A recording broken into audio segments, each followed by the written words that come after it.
ಪ್ರೀತಿ ಸ್ವರೂಪನಾದ ಪ್ರಭು ಯೇಸುವಿನ ಮಧುರವಾದ ದಿವ್ಯನಾಮದಲ್ಲಿ ನಿಮ್ಮೆಲ್ಲರಿಗೂ ಸಮಗ್ರ ಸತ್ಯವೇದ ಅಧ್ಯಯನ ಕಾರ್ಯಕ್ರಮಕ್ಕೆ ಪ್ರೀತಿಯ ಸುಸ್ವಾಗತ. ನಮ್ಮ ಕಳೆದ ಕಾರ್ಯಕ್ರಮದಲ್ಲಿ ಮೋಶೆ ಮತ್ತೊಮ್ಮೆ ನಿಯೋಜಿಸಲ್ಪಟ್ಟದ್ದು, ಮೋಶೆಯ ಮುಖವು ಪ್ರಕಾಶಮಾನವಾಯಿತು, ಗುಡಾರಕ್ಕಾಗಿ ಉದಾರ ಕಾಣಿಕೆಗಳು, ಬೆಚಲೇಲನನ್ನು ಒಹೋಲಿಯಾಬನನ್ನು ಕೆಲಸಕ್ಕೆ ನೇಮಿಸಿದ್ದು ಎಂಬ ವಿಷಯಗಳನ್ನು ಆಳವಾಗಿ ಪ್ರಸ್ತಾಪ ಮಾಡಿದೆವು. ಇಸ್ರಾಯೇಲ್ಯರನ್ನು ಐಗುಪ್ತ ದೇಶದ ದಾಸತ್ವದಿಂದ ಬಿಡಿಸುವುದಕ್ಕಾಗಿ ಮೋಶೆಯನ್ನು ನೇಮಿಸಿದ ದೇವರು ಅವನನ್ನು ಮತ್ತೊಮ್ಮೆ ಆ ಕೆಲಸಕ್ಕೆ ನಿಯೋಜಿಸುತ್ತಾನೆ. ಅವನು ಸೀನಾಯಿ ಬೆಟ್ಟದಲ್ಲಿ ದೇವರೊಂದಿಗೆ ಮಾತಾಡಿ ಕೆಳಗಿಳಿದು ಬಂದಾಗ ಅವನ ಮುಖವು ಪ್ರಕಾಶಮಾನವಾಗಿತ್ತು. ಇಸ್ರಾಯೇಲ್ಯರು ಅದನ್ನು ನೋಡಿ ಹೆದರಿದರು. ಆದ್ದರಿಂದ ಮೋಶೆಯು ತನ್ನ ಮುಖಕ್ಕೆ ಮುಸುಕು ಹಾಕಿಕೊಳ್ಳಬೇಕಾಯಿತು. ದೇವದರ್ಶನ ಗುಡಾರದ ಕಟ್ಟೋಣಕ್ಕಾಗಿ ಉದಾರವಾಗಿ ಎಲ್ಲರೂ ಕಾಣಿಕೆಗಳನ್ನು ನೀಡಿದರು. ಬೆಚಲೇಲನು ಒಹೋಲಿಯಾಬನು ಗುಡಾರದ ಕೆಲಸಕ್ಕಾಗಿ ದೇವರಿಂದ ನೇಮಿಸಲ್ಪಟ್ಟರು. ಅವರು ದೇವರು ನೇಮಿಸಿದ್ದೆಲ್ಲವನ್ನು ಇತರ ಜಾಣ ಕಸುಬುದಾರರೊಂದಿಗೆ ಸೇರಿ ಕಟ್ಟೋಣದ ಕೆಲಸವನ್ನು ಮಾಡಿದರು. ಈಗ ನಮ್ಮ ಅಧ್ಯಯನವನ್ನು ಮುಂದುವರಿಸಿ ದೇವದರ್ಶನ ಗುಡಾರದ ಕಟ್ಟೋಣ ಕಾರ್ಯವನ್ನು ಇನ್ನೂ ಆಳವಾಗಿ ತಿಳಿದುಕೊಳ್ಳೋಣ. ಒಬ್ಬ ಮನುಷ್ಯನು ಲೋಕವನ್ನೆಲ್ಲ ಸಂಪಾದಿಸಿಕೊಂಡರೂ ಪ್ರಾಣ ನಷ್ಟಪಟ್ಟರೆ ಅವನಿಗೆ ಪ್ರಯೋಜನವೇನು ಎಂಬುದಾಗಿ ಹೇಳಿದಂಥ ನಮ್ಮ ರಕ್ಷಕನಾದ ಯೇಸು ಕ್ರಿಸ್ತನ ಮಧುರವಾದ ನಾಮದಲ್ಲಿ ನಿಮ್ಮನ್ನು ವಂದಿಸುತ್ತಾ ಇಂದಿನ ಸತ್ಯವೇದ ಅಧ್ಯಯನಕ್ಕೆ ಬಹು ಪ್ರೀತಿಯಿಂದ ಸ್ವಾಗತಿಸುತ್ತೇನೆ. ಕರ್ತನಲ್ಲಿ ಪ್ರಿಯ ದೇವಜನರೇ, ಇಂದು ನಾವು ವಿಮೋಚನಕಾಂಡ ಪುಸ್ತಕ 36ನೇ ಅಧ್ಯಾಯದ 1-8 ವಚನಗಳನ್ನು ಹಾಗೂ 37ನೇ ಅಧ್ಯಾಯವನ್ನು ಪೂರ್ತಿಯಾಗಿ ಧ್ಯಾನ ಮಾಡಿಕೊಳ್ಳೋಣ. ಧ್ಯಾನ ಮಾಡಲಿರುವ ಪ್ರತಿಯೊಂದು ಹಂತದಲ್ಲಿಯೂ ದೇವರು ತನ್ನ ಆತ್ಮನ ಮೂಲಕ ನಮ್ಮನ್ನು ಮಾರ್ಗದರ್ಶಿಸಿ ನಡೆಸಲೆಂದು ಪ್ರಾರ್ಥಿಸುತ್ತಾ ಮುಂದೆ ಸಾಗೋಣ. ಕರ್ತನಲ್ಲಿ ಪ್ರಿಯರೇ, ಈ ಅಧ್ಯಾಯದಲ್ಲಿ ನಾವು ಪುನಃ ಗುಡಾರದ ಕುರಿತಾಗಿ ನೋಡುತ್ತೇವೆ. ಅದನ್ನು ಕಟ್ಟುವುದಕ್ಕೆ ಬೇಕಾದ ಸೂಚನೆಗಳು ಈಗಾಗಲೇ ಕೊಡಲ್ಪಟ್ಟಿವೆ. ಈಗ ಈ ಸೂಚನೆಗಳ ಮೇರೆಗೆ ಅವರು ಅದನ್ನು ಕಟ್ಟುತ್ತಿದ್ದಾರೆ.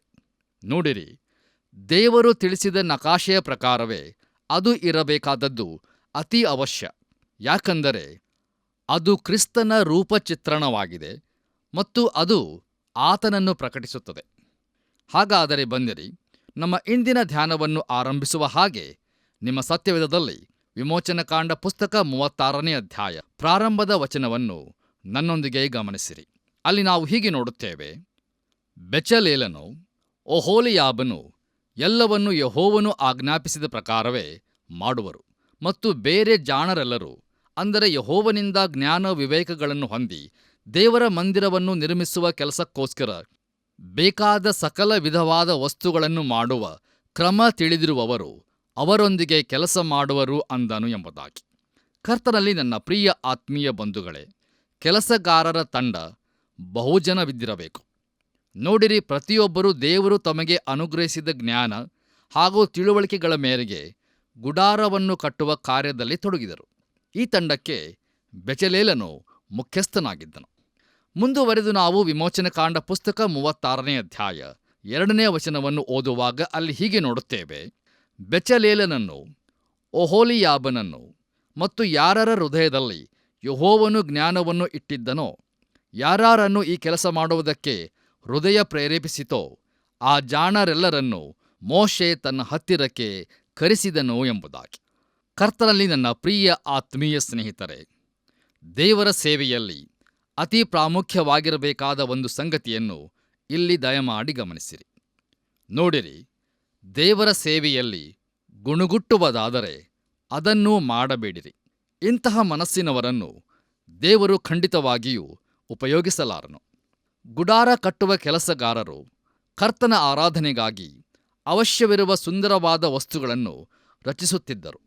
ಇದು ಅವರಿಗೆ ಒಂದು ಉದ್ಯೋಗವಾಗಿರಲಿಲ್ಲ. ಅವರು ಸಮಯವನ್ನು ನೋಡಿ ಕೆಲಸವನ್ನು ಮಾಡುತ್ತಿರಲಿಲ್ಲ ಮತ್ತು ಅವರಲ್ಲಿ ಯಾವ ಸಂಘಗಳೂ ಇರಲಿಲ್ಲ. ವಾರಕ್ಕೆ ಇಂತಿಷ್ಟು ತಾಸು ಕೆಲಸವನ್ನು ಮಾಡಿದ ನಂತರ ಮತ್ತೆ ಅದಕ್ಕಿಂತ ಹೆಚ್ಚಾಗಿ ಮಾಡಬಾರದು ಎಂಬಂತೆ ಅವರು ವರ್ತಿಸುತ್ತಾ ಇರಲಿಲ್ಲ. ಗುಡಾರವನ್ನು ಕಟ್ಟುವುದು ತಮ್ಮ ಕರ್ತವ್ಯ ಎಂಬುದಕ್ಕಾಗಿ ಅವರು ಕೆಲಸ ಮಾಡುತ್ತಿರಲಿಲ್ಲ. ಅಷ್ಟೇ ಅಲ್ಲದೆ ಕೆಲಸ ಮಾಡಲೇಬೇಕಲ್ಲ ಎಂಬ ಒತ್ತಾಯಕ್ಕಾಗಿ ಅವರು ಕೆಲಸವನ್ನು ಮಾಡುತ್ತಿರಲಿಲ್ಲ. ನೋಡಿರಿ, ಅವರು ಮೊದಲು ಗುಲಾಮರಾಗಿದ್ದರು, ಈಗಲೂ ಗುಲಾಮರಂತೆ ದುಡಿಯುತ್ತಿದ್ದರು. ಆದರೆ ಈಗ ಅವರು ಸ್ವೇಚ್ಛೆಯಿಂದಲೇ ದುಡಿಯುತ್ತಿದ್ದರು. ಅವರ ಹೃದಯವು ಆ ಕೆಲಸದ ಮೇಲಿತ್ತು. ಹೌದು ಪ್ರಿಯರೇ, ದೇವರ ಸೇವೆಯನ್ನು ಮತ್ತು ಆತನ ಕೆಲಸವನ್ನು ನಾವು ಹೀಗೆಯೇ ಮಾಡತಕ್ಕದ್ದು. ದಯಮಾಡಿ ಆಲೋಚಿಸಿ ನೋಡಿರಿ. ಒಬ್ಬ ಯವನಸ್ಥ ಪ್ರಸಂಗಿಯು ಒಮ್ಮೆ ನನಗೆ ಹೀಗೆ ಹೇಳಿದನು, ನಾನು ಸೇವೆಯನ್ನು ಇಷ್ಟಪಡುತ್ತೇನೆ, ಆದರೆ ಪ್ರಸಂಗಿಸುವುದೆಂದರೆ ನನಗೆ ಇಷ್ಟವಿಲ್ಲ ಎಂಬುದಾಗಿ. ಆಗ ನಾನು ಅವನಿಗೆ ಸೇವೆಯಿಂದ ಹೊರಹೋಗುವುದು ಒಳ್ಳೆಯದೆಂದು ಹೇಳಿದೆ. ನೋಡಿರಿ, ದೇವರ ವಾಕ್ಯವನ್ನು ಕಲಿತು ಪ್ರಸಂಗಿಸುವುದನ್ನು ಇಷ್ಟಪಡದವನಿಗೆ ಸೇವೆಯೂ ತಕ್ಕದ್ದಲ್ಲ. ಒಬ್ಬ ಪ್ರಸಂಗಿಯು ತನ್ನ ಕೆಲಸವನ್ನು ಆಸಕ್ತಿಯಿಂದ ಮಾಡಿ ಆಸಕ್ತಿಯಿಂದ ಬೋಧಿಸದಿದ್ದರೆ ಅವನು ಸೇವೆಯಲ್ಲಿ ಇರಬಾರದು. ಹೌದು ಪ್ರಿಯರೇ, ನಾವು ದೇವರ ಸೇವೆಯನ್ನಾಗಲಿ ಬೋಧಿಸುವುದನ್ನಾಗಲಿ ಆಸಕ್ತಿಯಿಂದ ಬಲದಿಂದ ಮಾಡಲಾಗದಿದ್ದರೆ ಅದನ್ನು ಮಾಡಲೇಬಾರದು.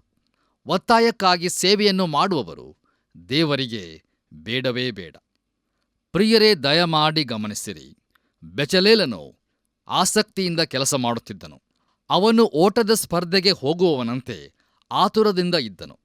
ಹೌದು ಪ್ರಿಯರೇ, ಅದುವೇ ಕರ್ತನ ಸೇವೆಯನ್ನು ಮಾಡುವ ಆಸಕ್ತಿ. ನೋಡಿರಿ, ಸಭೆಗೆ ಬರುವವರಲ್ಲಿ ಇದೇ ರೀತಿಯ ಉತ್ಸಾಹ ಇರುವುದಾದರೆ ಸಭೆಯಲ್ಲಿ ಏನಾಗುತ್ತಿದೆ ಎಂದು ಇಡೀ ಪಟ್ಟಣದವರೇ ಕುತೂಹಲದಿಂದ ನೋಡಬಹುದು. ಅದು ನಿಜವಾಗಿಯೂ ಭಕ್ತಿ ಸಂಜೀವನವಾಗಬಹುದು. ಹೌದು ಪ್ರಿಯರೇ, ದೇವರ ಸೇವೆಯನ್ನು ನಾವು ಹರ್ಷದಿಂದಲೂ ಸಂತೋಷದಿಂದಲೂ ಮಾಡಬೇಕು. ರೋಮಾಪುರದವರಿಗೆ ಬರೆದ ಪತ್ರಿಕೆ 14ನೇ ಅಧ್ಯಾಯ 5ನೇ ವಚನದಲ್ಲಿ ಅಪೊಸ್ತಲನಾದ ಪೌಲನು ಹೀಗೆ ಬರೆಯುತ್ತಾನೆ, ಪ್ರತಿಯೊಬ್ಬನು ತನ್ನ ತನ್ನ ಮನಸ್ಸಿನಲ್ಲಿ ನಿಶ್ಚಯಿಸಿಕೊಂಡಿರಬೇಕು ಎಂಬುದಾಗಿ. ಹೌದು, ನಾವು ಈ ರೀತಿಯಲ್ಲಿ ಸೇವೆಯನ್ನು ಮಾಡತಕ್ಕದ್ದು. ನಾವು ಮನಃಪೂರ್ವಕವಾಗಿಯೂ ಆತನನ್ನು ಮಾತ್ರ ಮೆಚ್ಚಿಸಬೇಕೆಂಬುದಾಗಿಯೂ ತಿಳಿದವರಾಗಿ ಕರ್ತನ ಸೇವೆಯನ್ನು ಮಾಡತಕ್ಕದ್ದು. ಕೊರಿಂಥದವರಿಗೆ ಬರೆದ ಮೊದಲನೇ ಪತ್ರಿಕೆ 9ನೇ ಅಧ್ಯಾಯ 16ನೇ ವಚನದಲ್ಲಿ ನಾವು ಹೀಗೆ ನೋಡುತ್ತೇವೆ, ಸಾರದಿದ್ದರೆ ನನ್ನ ಗತಿಯನ್ನು ಏನು ಹೇಳಲಿ ಎಂಬುದಾಗಿ. ನೋಡಿರಿ, ಅಪೊಸ್ತಲನಾದ ಪೌಲನು ಸುವಾರ್ತೆಯನ್ನು ಸಾರಲು ಮನಸ್ಸುಳ್ಳವನಾಗಿದ್ದನು. ಗಿದ್ಯೋನನೊಂದಿಗೆ ಯುದ್ಧಕ್ಕೆ ಹೋದ 300 ಮಂದಿ ನೀರಿನ ಬದಿಯಲ್ಲಿ ಮೊಣಕಾಲೂರಿ ಬಗ್ಗಿ ನೀರು ಕುಡಿಯಲಿಲ್ಲ. ಅವರು ನೀರಿನಲ್ಲಿ ಕೈಗಳನ್ನದ್ದಿ ನೀರನ್ನು ಎತ್ತಿ ಕುಡಿದರು. ಆಗ ಸುತ್ತಲೂ ವೈರಿಗಳು ಬರುತ್ತಾರೋ ಎಂಬುದಾಗಿ ಅವರು ನೋಡುತ್ತಿದ್ದರು. ಅವರ ಮನಸ್ಸಿನಲ್ಲಿದ್ದ ಪ್ರಶ್ನೆ, ಮಿದ್ಯಾನರು ಎಲ್ಲಿದ್ದಾರೆ? ನಾವು ಅವರನ್ನು ಹಿಡಿಯಬೇಕು ಎಂಬುದಾಗಿತ್ತು. ಈ ಘಟನೆಯನ್ನು ನಾವು ನ್ಯಾಯಸ್ಥಾಪಕರ ಪುಸ್ತಕ 7ನೇ ಅಧ್ಯಾಯ 5ರಿಂದ 7 ವಚನಗಳಲ್ಲಿ ನೋಡುತ್ತೇವೆ. ಕರ್ತನಲ್ಲಿ ಪ್ರಿಯರೇ, ದಯಮಾಡಿ ಗಮನಿಸಿರಿ. ನಮ್ಮ ಸಭೆಗಳಲ್ಲಿ ಈ ರೀತಿಯಾದಂಥ ಉತ್ಸಾಹವು ಇರತಕ್ಕದ್ದು. ಆದರೆ ದುಃಖಕರವಾದಂಥ ಸಂಗತಿ ಏನೆಂದರೆ, ನಮ್ಮ ಸಭೆಗಳಲ್ಲಿ ಜೀವವಿಲ್ಲದ ಭಕ್ತರೇ ತುಂಬಿದ್ದಾರೆ. ಅವರನ್ನು ಹೂಣಿಡುವ ಮೊದಲೇ ಅವರು ಸತ್ತ ಸ್ಥಿತಿಯಲ್ಲಿದ್ದಾರೆ. ದಯಮಾಡಿ ಆಲೋಚಿಸಿ ನೋಡಿರಿ. ಬನ್ನಿರಿ ಪ್ರಿಯರೇ, ನಮ್ಮ ಧ್ಯಾನವನ್ನು ಮುಂದುವರಿಸೋಣ. ಈಗ ದಯಮಾಡಿ ನಿಮ್ಮ ಸತ್ಯವೇದದಲ್ಲಿ ವಿಮೋಚನಕಾಂಡ ಪುಸ್ತಕ 36ನೇ ಅಧ್ಯಾಯ 3ರಿಂದ 5 ವಚನಗಳನ್ನು ನನ್ನೊಂದಿಗೆ ಗಮನಿಸಿರಿ. ಅಲ್ಲಿ ಹೀಗೆ ಬರೆದದೆ, ಅವರು ದೇವಮಂದಿರವನ್ನು ನಿರ್ಮಿಸುವ ಕೆಲಸಕ್ಕೆ ಇಸ್ರಾಯೇಲರು ತಂದಿದ್ದ ಕಾಣಿಕೆಗಳನ್ನೆಲ್ಲ ಮೋಶೆ ಕೈಯಿಂದ ತೆಗೆದುಕೊಂಡರು.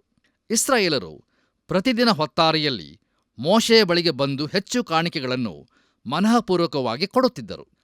ಆಗ ದೇವ ಮಂದಿರದ ಕೆಲಸವನ್ನು ನಡೆಸುತ್ತಿದ್ದ ಆ ಜಾಣರೆಲ್ಲರೂ ತಮ್ಮ ತಮ್ಮ ಕೆಲಸವನ್ನು ಬಿಟ್ಟು ಮೋಶೆಯ ಬಳಿಗೆ ಬಂದು ಅವನಿಗೆ, ಯೆಹೋವನು ಆಜ್ಞಾಪಿಸಿದ ಕೆಲಸಕ್ಕೆ ಬೇಕಾದದ್ದಕ್ಕಿಂತಲೂ ಬಹಳ ಹೆಚ್ಚಾಗಿ ಜನರು ಕಾಣಿಕೆಗಳನ್ನು ತರುತ್ತಿರುತ್ತಾರೆಂದು ಹೇಳಲಾಗಿ ಎಂಬುದಾಗಿ.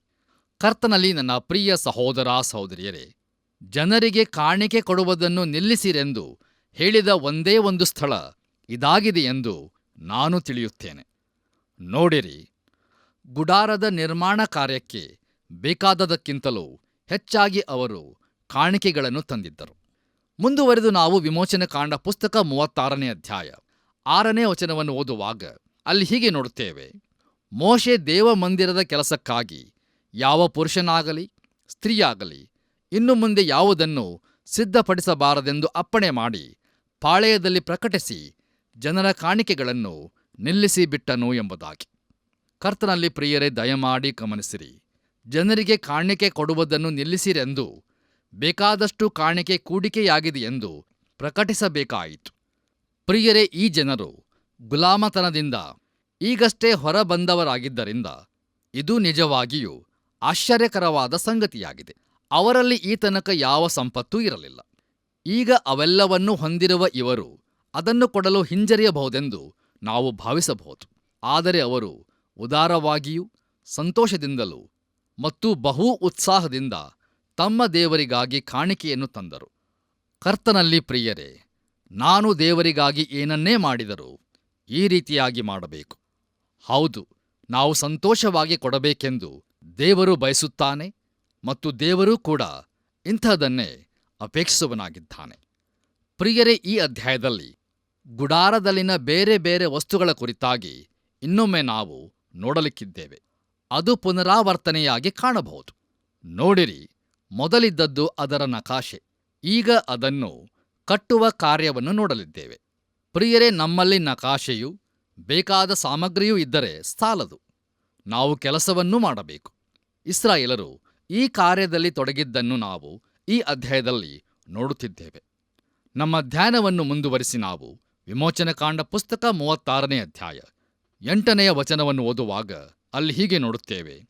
ಆ ಕೆಲಸದವರಲ್ಲಿದ್ದ ಜಾಣರೆಲ್ಲರೂ ಹೊಸೆದ ನಾರಿನ 10 ತಾನು ಬಟ್ಟೆಗಳಿಂದ ಗುಡಾರವನ್ನು ಮಾಡಿ ಆ ಬಟ್ಟೆಗಳಲ್ಲಿ ನೀಲಿ ಧೂಮ್ರ ರಕ್ತವರ್ಣಗಳ ದಾರದಿಂದ ಕೆರೂಬಿಗಳನ್ನು ಚಮತ್ಕಾರವಾಗಿ ಕಸೂತಿ ಹಾಕಿ ಮಾಡಿದರು ಎಂಬುದಾಗಿ.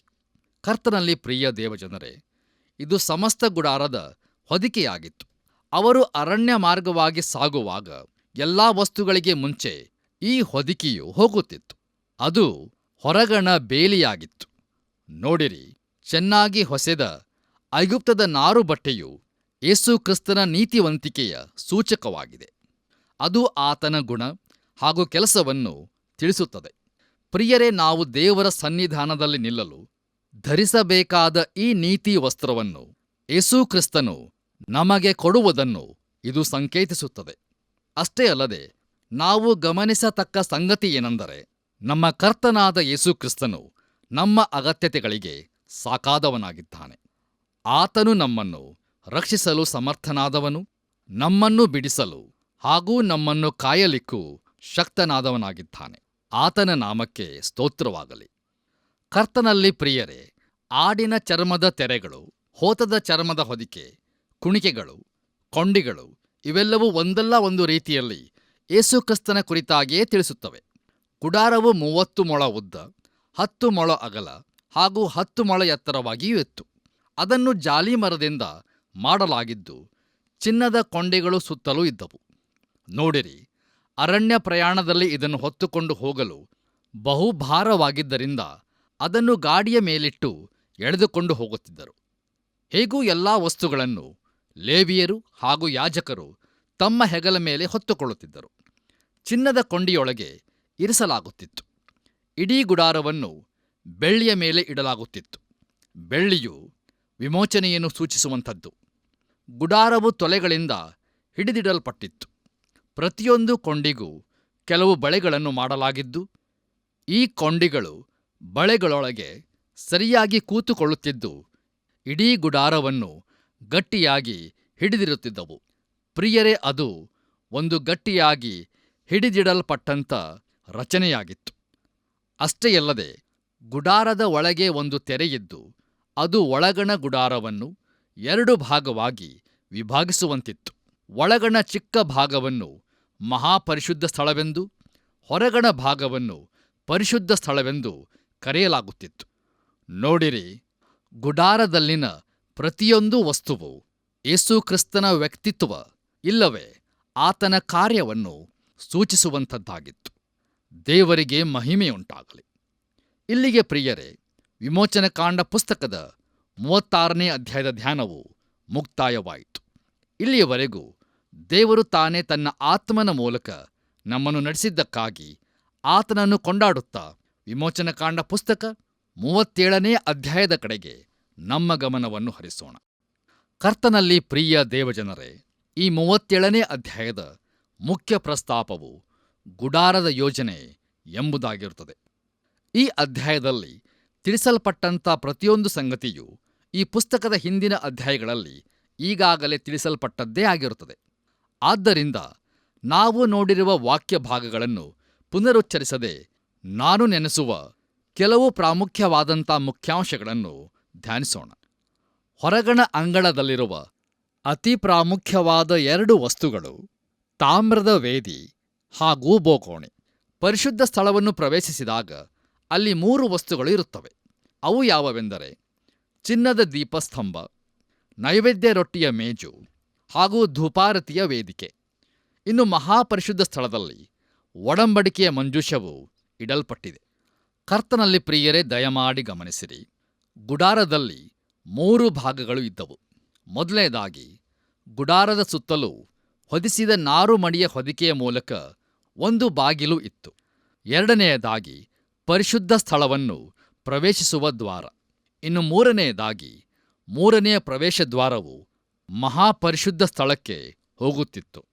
ಇಲ್ಲಿ ಪ್ರಾಯಶ್ಚಿತ್ತದ ಮಹಾದಿನದಲ್ಲಿ ವರ್ಷಕ್ಕೊಮ್ಮೆ ಮಹಾಯಾಜಕನು ಪ್ರವೇಶಿಸಿ ಕೃಪಾಸನದ ಮೇಲೆ ರಕ್ತವನ್ನು ಚಿಮುಕಿಸುತ್ತಿದ್ದನು. ಇದನ್ನು ನಾವು ಯಾಜಕಕಾಂಡ ಪುಸ್ತಕದಲ್ಲಿ ಇನ್ನೂ ವಿವರವಾಗಿ ಧ್ಯಾನಿಸಲಿದ್ದೇವೆ. ಕರ್ತನಲ್ಲಿ ಪ್ರಿಯರೇ, 7 ವಿಧವಾದ ವಸ್ತುಗಳು ಸುಂದರವಾಗಿ ಕಾಣುವಂತೆ ಇಡಲ್ಪಟ್ಟಿವೆ. ತಾಮ್ರದ ವೇದಿಯು ಯೇಸುಕ್ರಿಸ್ತನ ಕ್ರೂಜೆಯನ್ನು ಸೂಚಿಸುತ್ತದೆ. ಇಲ್ಲಿ ನಾವು ಪಾಪಗಳ ಕ್ಷಮಾಪಣೆಯನ್ನು ಹೊಂದುತ್ತೇವೆ. ತನ್ನವರನ್ನು ಯೇಸುಕ್ರಿಸ್ತನು ಶುದ್ಧಿಗೊಳಿಸುತ್ತಾನೆಂಬುದನ್ನು ತಾಮ್ರದ ಬೋಗೋಣಿಯು ಸೂಚಿಸುತ್ತದೆ. ನೋಡಿರಿ, ಬೋಗುಣಿಯು ನಾವು ಪಾಪಗಳ ಅರಿಕೆಯನ್ನು ಮಾಡುವ ಸ್ಥಳದಲ್ಲಿ ಇತ್ತು. ಇಲ್ಲಿ ನಾವು ನಮ್ಮ ಪಾಪಗಳ ಕ್ಷಮಾಪಣೆಯನ್ನು ಹಾಗೂ ಶುದ್ಧೀಕರಣವನ್ನು ಹೊಂದುತ್ತೇವೆ. ಇನ್ನು ಪರಿಶುದ್ಧ ಸ್ಥಳವು ಆರಾಧನೆಯ ಸ್ಥಳವಾಗಿದೆ. ಅಲ್ಲಿ ಲೋಕದ ಬೆಳಕಾಗಿರುವ ಯೇಸುಕ್ರಿಸ್ತನನ್ನು ಸೂಚಿಸುವ ಚಿನ್ನದ ದೀಪಸ್ತಂಭವೂ ಇರುತ್ತದೆ. ನೈವೇದ್ಯ ರೊಟ್ಟಿಯ ಮೇಜು ನಾವು ಆಹಾರವಾಗಿ ಸೇವಿಸುವ ಜೀವದ ರೊಟ್ಟಿಯಾದ ಯೇಸುಕ್ರಿಸ್ತನನ್ನು ಚಿತ್ರಿಸುತ್ತದೆ. ಹಾಗೂ ಧೂಪದ ವೇದಿಯು ಪ್ರಾರ್ಥನೆಯ ಸ್ಥಳವಾಗಿದೆ. ಇದು ಯೇಸುಕ್ರಿಸ್ತನು ನಮ್ಮ ಮಧ್ಯಸ್ಥಗಾರನು ಎಂಬುದನ್ನು ತಿಳಿಸುತ್ತದೆ. ಕರ್ತನಲ್ಲಿ ಪ್ರಿಯರೇ, ದಯಮಾಡಿ ಗಮನಿಸಿರಿ. ಇಬ್ರಿಯರಿಗೆ ಬರೆದ ಪತ್ರಿಕೆಯಲ್ಲಿ ಈ ಧೂಪದ ವೇದಿಯು ಮಹಾಪರಿಶುದ್ಧ ಸ್ಥಳದಲ್ಲಿ ಇರುವುದನ್ನು ನಾವು ನೋಡುತ್ತೇವೆ. ಯಾಕಂದರೆ ನಮ್ಮ ಮಧ್ಯಸ್ಥಗಾರನು ಈಗ ಪರಲೋಕದಲ್ಲಿದ್ದಾನೆ. ಆದರೆ ಧೂಪದ ವೇದಿಯು ಹೊರಗೆ ಪರಿಶುದ್ಧ ಸ್ಥಾನದಲ್ಲಿದೆ. ಇಲ್ಲಿಗೆ ನಾನು ಮತ್ತು ನೀವು ಬರಲು ಸಾಧ್ಯವಿದೆ. ನೋಡಿರಿ, ವಿಶ್ವಾಸಿಗಳು ದೇವರನ್ನು ಆರಾಧಿಸಲು ಬಯಸುವುದಾದರೆ ಅವರು ಪರಿಶುದ್ಧ ಸ್ಥಳಕ್ಕೆ ಬರುತ್ತಾರೆ. ಪಾಪದ ಅರಿಕೆ, ಸ್ತುತಿ, ವಿಜ್ಞಾಪನೆ ಮತ್ತು ಬೇಡಿಕೆಗಳು ಇವೆಲ್ಲವೂ ಆರಾಧನೆಗೆ ಸಂಬಂಧಪಟ್ಟವುಗಳಾಗಿವೆ ಮತ್ತು ಇವೆಲ್ಲವೂ ಪರಿಶುದ್ಧ ಸ್ಥಳದಲ್ಲಿ ನಡೆಯತಕ್ಕವುಗಳು. ಕರ್ತನಲ್ಲಿ ಪ್ರಿಯ ದೇವಜನರೇ, ನನಗೆ ಹೊರ ಜಗತ್ತಿನ ಬೆಳಕು ಬೇಕಾದರೆ ನಾನು ಹೊರಗೆ ಹೋಗಬೇಕಾಗುತ್ತದೆ. ಆದರೆ ದೀಪಸ್ತಂಭದ ಬೆಳಕು ಬೇಕಾದರೆ ನಾನು ಒಳಗೆ ಬರಬೇಕಾಗುತ್ತದೆ. ಪ್ರಿಯರೇ, ನಾನು ಯೇಸುಕ್ರಿಸ್ತನ ಸೇವೆಯನ್ನು ಮಾಡಬೇಕಾದರೆ ಲೋಕದ ಜ್ಞಾನಾನುಸಾರ ನಡೆಯದೆ ನಾನು ದೇವರ ವಾಕ್ಯದ ಬೆಳಕಿನಲ್ಲಿ ನಡೆಯಬೇಕು. ಜಾರ್ಜ್ ಹವೆಲ್ ಎಂಬ ಕಲಾಕಾರರು ಗುಡಾರದ ಒಳಭಾಗದ ಚಿತ್ರವನ್ನು ಮಧ್ಯದ ತೆರೆಯಿಲ್ಲದೆ ಚಿತ್ರಿಸಿರುತ್ತಾರೆ. ಅಲ್ಲಿ ಒಡಂಬಡಿಕೆಯ ಮಂಜೂಷವಿದೆ. ಎದುರಿನ ಭಾಗವು ಪರಿಶುದ್ಧ ಸ್ಥಳವಾಗಿದ್ದು ಅದರಲ್ಲಿ ದೀಪಸ್ತಂಭ, ಧೂಪವೇದಿಕೆ ಹಾಗೂ ನೈವೇದ್ಯ ರೊಟ್ಟಿಯ ಮೇಜು ಇವು ಇರುತ್ತವೆ. ಕರ್ತನಲ್ಲಿ ನನ್ನ ಪ್ರಿಯ ಸಹೋದರ ಸಹೋದರಿಯರೇ, ಮಹಾಪರಿಶುದ್ಧ ಸ್ಥಳವು ದೇವರ ಸನ್ನಿಧಾನದಲ್ಲಿರುವ ಯೇಸುಕ್ರಿಸ್ತನನ್ನು ಸೂಚಿಸುತ್ತದೆ. ಇಬ್ರಿಯರಿಗೆ ಬರೆದ ಪತ್ರಿಕೆಯಲ್ಲಿ ನಾವು ಕೃಪಾಸಿಂಹಾಸನದ ಬಳಿ ಬರುವಂತೆ ಕರೆಯಲ್ಪಟ್ಟಿದ್ದೇವೆ. ಕೃಪಾಸನವು ಇದನ್ನು ಸೂಚಿಸುತ್ತದೆ. ಇಲ್ಲಿಯೇ ನಾವು ಸಮಯೋಚಿತವಾದ ಸಹಾಯವನ್ನು, ಅಗತ್ಯ ಸಂದರ್ಭದಲ್ಲಿ ಆತನ ಕೃಪೆಯನ್ನು ಕಂಡುಕೊಳ್ಳುತ್ತೇವೆ. ಹೌದು ಪ್ರಿಯರೇ, ಪರಲೋಕದಲ್ಲಿ ವಿಶ್ವಾಸಿಗಳಿಗೊಂದು ಕೃಪಾಸನವಿರುತ್ತದೆ. ಕರ್ತನ ನಾಮಕ್ಕೆ ಸ್ತೋತ್ರವಾಗಲಿ. ಕರ್ತನಲ್ಲಿ ನನ್ನ ಪ್ರಿಯ ಆತ್ಮೀಯ ಬಂಧುಗಳೇ, ಯೇಸುಕ್ರಿಸ್ತನು ಈ ಲೋಕಕ್ಕೆ ಬಂದಾಗ ಆತನು ಗುಡಾರದಿಂದ ಸೂಚಿತವಾದದ್ದನ್ನು ಪೂರ್ತಿ ಮಾಡಿದ್ದು ಮಾತ್ರವಲ್ಲದೆ ವಿಶೇಷವಾದದ್ದೊಂದನ್ನೂ ಮಾಡಿದ್ದಾನೆ. ನೋಡಿರಿ, ಅರಣ್ಯದಲ್ಲಿನ ಗುಡಾರವು ಯಾವಾಗಲೂ ಭೂಮಿಗೆ ಸಮಾನಾಂತರವಾಗಿಯೇ ಇರುತ್ತಿತ್ತು. ಅದನ್ನು ಸಮತಟ್ಟಾದ ಪ್ರದೇಶಗಳಲ್ಲಿ ಕಂಬಗಳ ಹಾಗೂ ಕೊಂಡಿಗಳ ಆಧಾರದಿಂದ ಇರಿಸುತ್ತಿದ್ದರು. ಆದರೆ ಯೇಸುಕ್ರಿಸ್ತನು ನಮ್ಮ ಪಾಪಗಳ ಬೆಲೆಯನ್ನು ತೆರುವುದಕ್ಕಾಗಿ ಬಂದಾಗ ಈ ಗುಡಾರವನ್ನು ಲಂಬಾಕಾರವಾಗಿರುವಂತೆ ಮಾಡಿದನು. ನಮ್ಮ ಪಾಪಗಳಿಗಾಗಿ ದೇವರ ಕುರಿಮರಿಯನ್ನು ಯಜ್ಞಾರ್ಪಣೆ ಮಾಡಿದ ತಾಮ್ರದ ವೇದಿಯು ಕ್ರೂಜೆಯಾಯಿತು. ಹೌದು ಪ್ರಿಯರೇ, ನಮ್ಮನ್ನು ರಕ್ಷಿಸುವುದಕ್ಕಾಗಿ ಆತನು ಸತ್ತನು. ಆದರೆ ನಮ್ಮನ್ನು ರಕ್ಷಿಸಲ್ಪಟ್ಟವರಾಗಿಯೇ ಇರಿಸುವುದಕ್ಕಾಗಿ ಪರಲೋಕಕ್ಕೆ ಆತನು ಹಿಂದಿರುಗಿ ಅಲ್ಲಿ ನಮಗಾಗಿ ಜೀವಿಸುತ್ತಿದ್ದಾನೆ. ಆತನ ನಾಮಕ್ಕೆ ಸ್ತೋತ್ರವಾಗಲಿ. ಕರ್ತನಲ್ಲಿ ಪ್ರಿಯರೇ, ಮಹಾಪರಿಶುದ್ಧ ಸ್ಥಳವು ಈಗ ಪರಲೋಕದಲ್ಲಿದೆ. ನೋಡಿರಿ, ನಾವು ಒಂದು ಕಟ್ಟಡ ಇಲ್ಲವೇ ಒಬ್ಬ ವ್ಯಕ್ತಿಯ ಮುಖಾಂತರ ದೇವರ ಬಳಿಗೆ ಹೋಗದೆ ಪರಲೋಕದ ಕಡೆಗೆ ನಮ್ಮ ದೃಷ್ಟಿಯನ್ನಿಟ್ಟು ಯೇಸುಕ್ರಿಸ್ತನ ಮೂಲಕವಾಗಿ ದೇವರ ಬಳಿಗೆ ಹೋಗುತ್ತೇವೆ. ಅಪೊಸ್ತಲನಾದ ಪೌಲನು ತಿಮೋಥೆಯನಿಗೆ ಬರೆದ ಮೊದಲನೆಯ ಪತ್ರಿಕೆ 2ನೇ ಅಧ್ಯಾಯ 5ನೇ ವಚನದಲ್ಲಿ ಹೀಗೆ ಬರೆಯುತ್ತಾನೆ: ದೇವರು ಒಬ್ಬನೇ, ದೇವರಿಗೂ ಮನುಷ್ಯರಿಗೂ ಮಧ್ಯಸ್ಥನೂ ಒಬ್ಬನೇ, ಆತನು ಮನುಷ್ಯನಾಗಿರುವ ಕ್ರಿಸ್ತ ಯೇಸುವೇ ಎಂಬುದಾಗಿ. ಕರ್ತನಲ್ಲಿ ನನ್ನ ಪ್ರಿಯ ಸಹೋದರ ಸಹೋದರಿಯರೇ, ದೇವದರ್ಶನದ ಗುಡಾರದ ಸಂಬಂಧದಲ್ಲಿ ಇಂದು ನಾವು ಎಲ್ಲಿದ್ದೇವೆ? ತಾಮ್ರದ ವೇದಿಯ ಬಳಿಯಲ್ಲಿ ರಕ್ಷಣೆಯ ಅಗತ್ಯತೆಯುಳ್ಳವರಾಗಿ ನಾವು ಇದ್ದೇವೆಯೋ? ಅಥವಾ ಬೋಗೋಣಿಯ ಬಳಿ ನಮ್ಮ ಪಾಪದ ಅರಿಕೆ ಮಾಡಿ ತೊಳಕೊಳ್ಳಬೇಕಾಗಿರುವ ಕೊಳೆಯಾದ ವಿಶ್ವಾಸಿಯಾಗಿರುತ್ತೇವೆಯೋ? ಇಲ್ಲವೇ ಕತ್ತಲೆಯಲ್ಲಿ ನಾವು ನಡೆಯುವವರಾಗಿದ್ದೇವೆಯೋ? ದಯಮಾಡಿ ನಮ್ಮನ್ನು ನಾವು ಒಂದು ಕ್ಷಣ ಈ ಸಂದರ್ಭದಲ್ಲಿ ನಮ್ಮನ್ನು ಪರಿಶೀಲಿಸಿಕೊಳ್ಳೋಣ. ಕರ್ತನಲ್ಲಿ ಪ್ರಿಯರೇ, ನಾವು ಪರಿಶುದ್ಧ ಸ್ಥಳದ ಒಳಗೆ ಪ್ರವೇಶಿಸಿ ಚಿನ್ನದ ದೀಪಸ್ತಂಭದ ಬೆಳಕಿನಲ್ಲಿ ನಡೆಯೋಣ. ನೋಡಿರಿ, ನಮ್ಮ ಆತ್ಮೀಕ ಜೀವಿತ ಸ್ವಲ್ಪ ಬಲಹೀನವಾಗಿರಬಹುದು ಮತ್ತು ನಮ್ಮ ಪ್ರಾರ್ಥನಾ ಜೀವಿತವೂ ಸಹ ಬಲಹೀನವಾಗಿರಬಹುದು. ಆದ್ದರಿಂದ ಪ್ರಿಯರೇ, ನಮ್ಮ ಪೋಷಣೆಗಾಗಿ ನಾವು ಜೀವದ ರೊಟ್ಟಿಯನ್ನು ಸೇವಿಸಬೇಕಾಗಿರಬಹುದು. ಅಷ್ಟೇ ಅಲ್ಲದೆ ನಾವು ಧೂಪವೇದಿಯ ಬಳಿ ನಿಲ್ಲುವ ಅಗತ್ಯವಿದ್ದು ಕರ್ತನ ಕೃಪೆ, ದಯೆ ಮತ್ತು ಆತನ ಸಹಾಯಗಳ ಅಗತ್ಯತೆ ನಮಗಿರಬಹುದು. ನೋಡಿರಿ, ಪರಲೋಕದಲ್ಲಿ ವಿಶ್ವಾಸಿಗಳಿಗೊಂದು ಕೃಪಾಸನವಿರುತ್ತದೆ. ಹೌದು ಪ್ರಿಯರೇ, ನಮಗೆ ಒಂದು ಕೃಪಾಸನ ತೆರೆದಿದೆ. ನಾವು ಅಲ್ಲಿಗೆ ಹೋಗಿ ನಮಗಾಗಿ ಸಿದ್ಧವಾಗಿರುವ ಸಹಾಯವನ್ನು ನಮ್ಮ ಕರ್ತನಾದ ಯೇಸುಕ್ರಿಸ್ತನಿಂದ ಹೊಂದಿಕೊಳ್ಳೋಣ. ಹಾಗಾಗುವಂತೆ ತಂದೆಯಾದ ದೇವರು ನಮ್ಮನ್ನು ಆಶೀರ್ವದಿಸಿ ತನ್ನ ಮಾರ್ಗದರ್ಶನ ನೀಡಿ ನಡೆಸಲಿ. ಆಮೆನ್. ಪ್ರೀತಿಯ ದೇವಮಕ್ಕಳೇ, ಇದುವರೆಗೆ ದೇವರಾತ್ಮನ ಸಹಾಯದಿಂದ ಜೀವವುಳ್ಳ ವಾಕ್ಯವನ್ನು ಅಧ್ಯಯನ ಮಾಡಿದೆವು.